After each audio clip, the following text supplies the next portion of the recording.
நலமுடன் வாழ வைக்கும் முருங்கை பீன்ஸ் குழம்பு செய்வது எப்படின்னு இந்த வீடியோவில் நம்ம பார்க்கலாம்.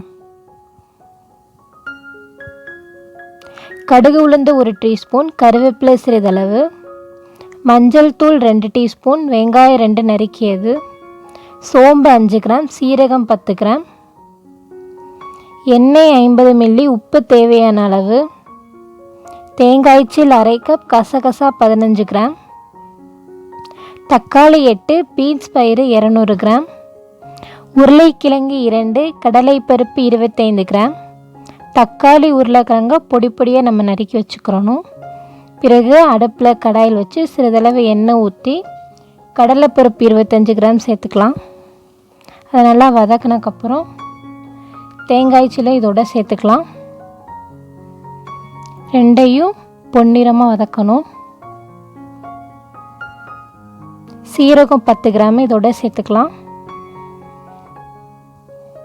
சோம்பு 5 கிராம் இதோட சேர்த்து நம்ம நல்லா வதக்கணும். அப்புறம் கசகசா 15 கிராமும் சேர்த்து நம்ம அதை மிக்ஸ் பண்ணி வதக்கணும்.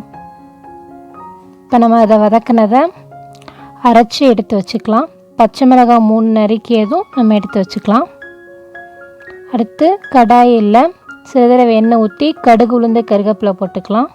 அடுத்து சிறிது வெங்காயம் 2 நறுக்கியதும் நம்ம சேர்த்துக்கலாம். வெங்காயம் நல்லா வதங்கணுன்னே உருளைக்கிழங்கு நறுக்கி வச்சுருக்கோம்ல அதையும் தக்காளி நறுக்கினதும் நம்ம இதோட சேர்த்துக்கலாம். பிறகு மஞ்சள் பொடி 2 டீஸ்பூன் இதோட சேர்த்துக்கலாம்.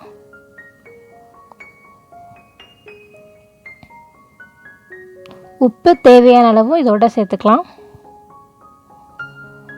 இப்போ குழம்புக்கு தேவையான அளவு செம்பு தண்ணி இதோட சேர்த்துக்கலாம். இது கொதிச்சு வரப்ப இந்த பீன்ஸு நம்ம இதோட சேர்த்துக்கலாம். முருங்கை பீன்ஸை கொதிச்சு வரப்ப இந்த பச்சை மிளகா நறுக்கி வச்சுருக்கதை நம்ம இதோட சேர்த்துக்கலாம். அப்புறம் அரைச்ச விழுதையும் இதோட சேர்த்து நல்லா நம்ம மிக்ஸ் பண்ணிக்கிடுவோம். இப்போ அதை ஒரு குக்கரில் மாற்றி வச்சுக்கலாம்.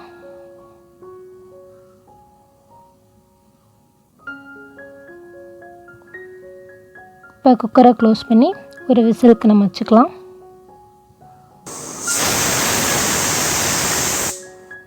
இப்போ விசில் இறங்கிச்சு பார்ப்போம்.